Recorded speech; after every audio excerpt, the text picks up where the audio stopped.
Hello, this is Miss Rachel again with the Otago Prattville Public Library, and today I'm showing you our activities for the week of August 17th.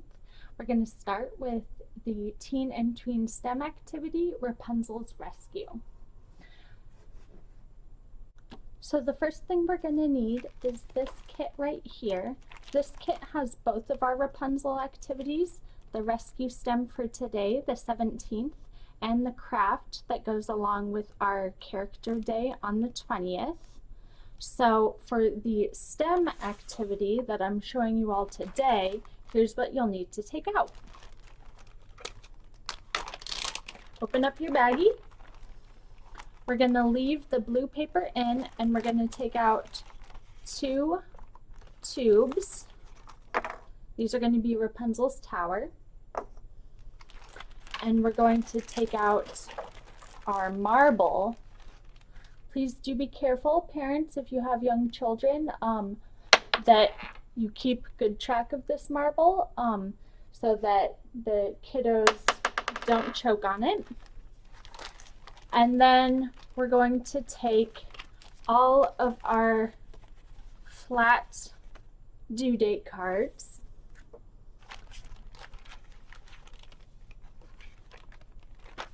and our single cut due date card that looks sort of like a seashell. So the first thing we're going to do, we are going to plan Rapunzel's escape from the tower, and Rapunzel is represented here by the marble, but we need to construct her tower before she can get out of it. So I have some extra supplies out that can be helpful for this STEM activity. But the idea is really that you use your imagination and the supplies you have around your house to create and use your inventiveness to engineer an escape plan and the structure for Rapunzel's tower. So I have some Scotch tape, some masking tape, some large and small paper clips, a stapler. I've got a glue gun just in case. I've got my glue stick, scissors, wet glue, and markers for decorating. So now that we've gone over all of our supplies, I'm going to start constructing the tower. And I'm going to do this, I think, with a little bit of the Scotch tape, and then I'm going to cover it up with the masking tape to reinforce it. Another thing you can do if you are very engineering minded is you can start drawing out or sketching prototypes of your design for the tower or for her escape or for both elements if you would like to really show those planning skills that you've got. We're going to start with our Scotch tape, putting these structures together. Awesome. And then Rapunzel is typically not stuck at the bottom of the tower, right? That'd be pretty easy to get out. All she'd have to do, well, there's no door. Let's see. We could, of course, if you're thinking real simple and easy, we could just create a door with our scissors. But let's think outside of the box a little bit here. We're going to say that she's stuck on the very top part of the tower up here. So I'm going to create a little floor for her, and then we're going to use our shell-shaped piece here to make the roof of the tower. So to begin, we're going to make the base of the roof, and I'm just going to cut one of these cards. If you have cardstock or construction paper or anything like that at home, you can also use that. I'm just going to cut one card into a circle or oval kind of shape and stick that right up here as the base of the ceiling. I'm going to save these pieces for now just in case they come in handy later. To construct the ceiling of the tower, what we're going to do is use this angled edge here and kind of bend at the crease where these two lines meet and form an angle. We're going to bend, and then we're going to kind of twist so that it turns kind of into like an ice cream cone shape. And I'm going to keep twisting and pressing mine down so that it gets a nice round bottom. And I'm going to use a little bit of Scotch tape to secure that excess edge and just fold it over. And then I'm going to trim the top a little bit and secure it one more time with a little bit more tape, because these cards are pretty sturdy. So that means that they have more resistance when you are bending them into different shapes. They want to try to bounce back to the shape they're used to being in. So here we have the top of Rapunzel's tower. And that is where our little marble Rapunzel can hang out. Now, we've got the tower. It's not looking super fancy, but if I wanted to, I could use some of this masking tape to make things more exciting. But since I know not everyone has colored masking tape at home, I'm going to keep mine pretty basic for now. What we need to do now is help Rapunzel escape. So that is where these come in. We are going to use a little bit of inspiration from our craft kit for later in the week. See that nice curvature of the half tube there? So let's see if we can create something like that with these due date cards. So I'm going to roll this up in a ball, and I'm going to try it a couple of different ways. I'm going to try rolling the two short sides towards one another to see if that is an effective way to build maybe like an enclosed slide for Rapunzel. Now, as you can see, it keeps popping open, so I don't know how effective that's going to be. Let's try with another piece. Maybe if we go with the grain of the paper and fold the two long edges together. So part of STEM and engineering is doing a little bit of experimentation. You've got to know how your materials and your tools are going to react to the stressors and the different variables that you expose them to. So my pressure, the pressure of my hands right now, is a variable, and how this paper or card responds to that pressure is our experiment. So I like this one better than this one, because I think if we put Rapunzel in here, she could fall any which way, and because she's a little glass marble and she's kind of fragile, she might break if she just falls right like that. This is almost tall enough to do half of the tower, so I bet if we built a couple more of these, we could make a nice slide. So I'm going to bend a couple other cards. Now, if you guys have some strings at home, there are some other simple machines that you could use to try to construct an escape route for Rapunzel. You could try to construct a pulley system. You could see if you could make some sort of, let's see, we've got pulleys, maybe a wedge, maybe like instead of this kind of curvy slide, maybe if you did a direct slide on a wedge or something like that. And then, like I said, if you just use your imagination and your construction skills as well, you can also use your foresight to say, hey, before we put Rapunzel in the tower, let's build a door so she can come out of it.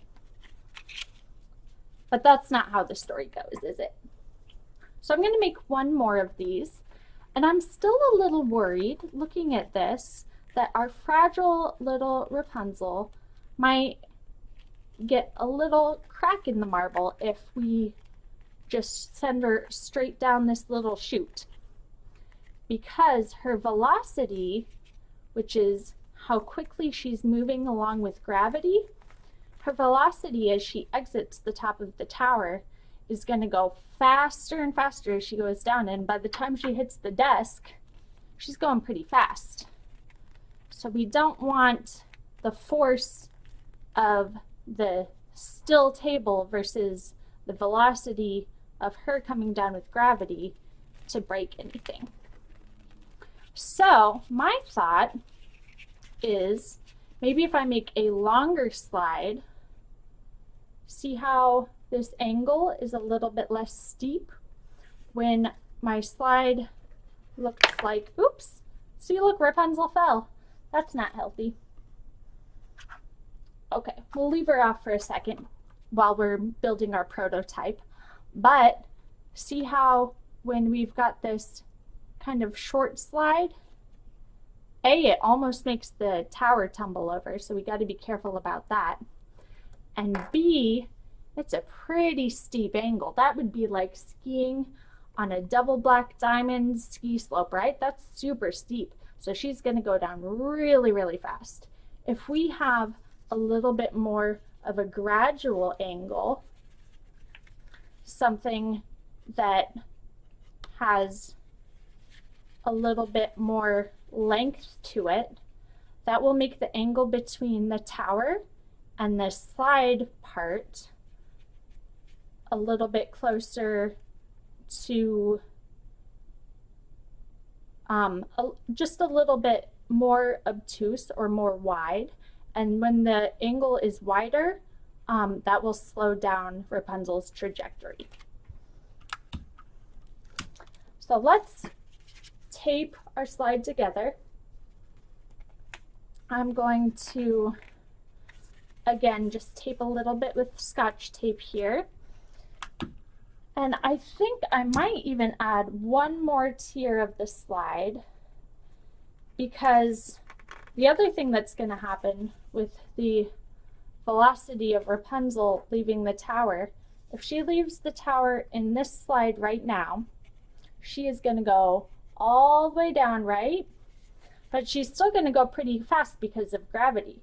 So do you think she's going to stop right here in this safety zone, or do you think she might fly out off screen into the wild, mysterious lands of the children's room where she can never be found again?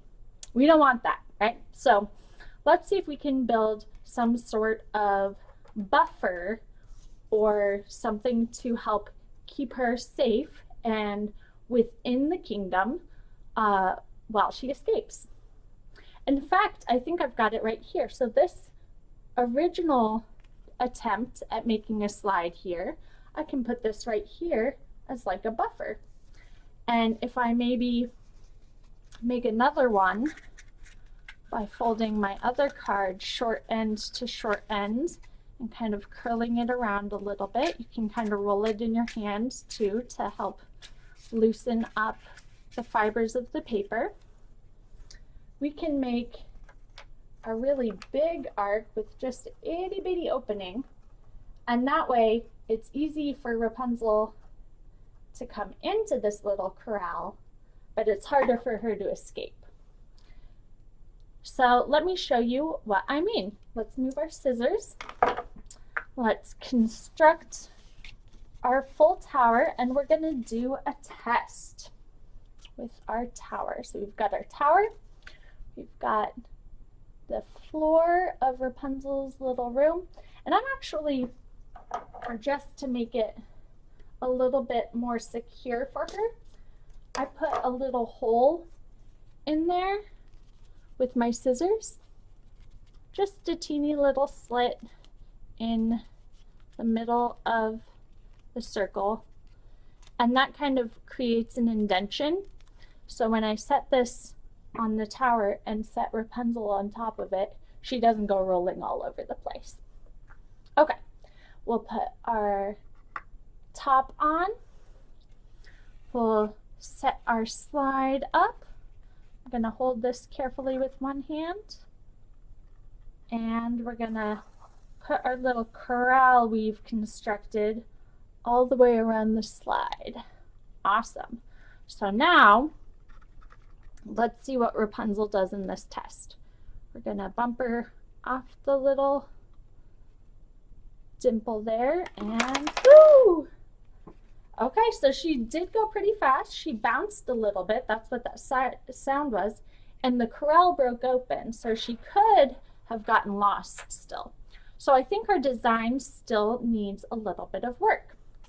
I would love to know what suggestions you guys have for improving this design. I am probably going to use a little bit more tape to A, attach the slide to the tower, and B, attach the corral to itself so it doesn't fall apart. Maybe even C, attach the corral to the slide. And that way all the pieces are integrated. And if she wants, she can even go back out around the edge and come back in and go back to her tower and try again, because slides are pretty fun, right? Okay, so those are some design notes I had. There are lots of other things you can play with this. And if you're doing this activity with a grown-up or with an older sibling, have them ask you questions about why you designed things the way you did. You can also think about things that I didn't think about in this video to make it even more of an engineering challenge, like how on earth did Rapunzel get the roof off of her tower to escape to get down the slide? Was there a window, like in the storybook? Who knows? So you can design windows, you can design, like I said, you can make a pulley. There are lots of options for ways that you can construct Rapunzel's escape. This is just meant to be a little bit of inspiration and a couple supplies that you can use to play around with the idea. But I would love to see if you guys create an amazing escape mechanism for Rapunzel. I would love to see what you create. Please send me a picture. And until next time, we'll see you on Facebook or YouTube or on our library's webpage at www.appl.info. Thanks for joining me.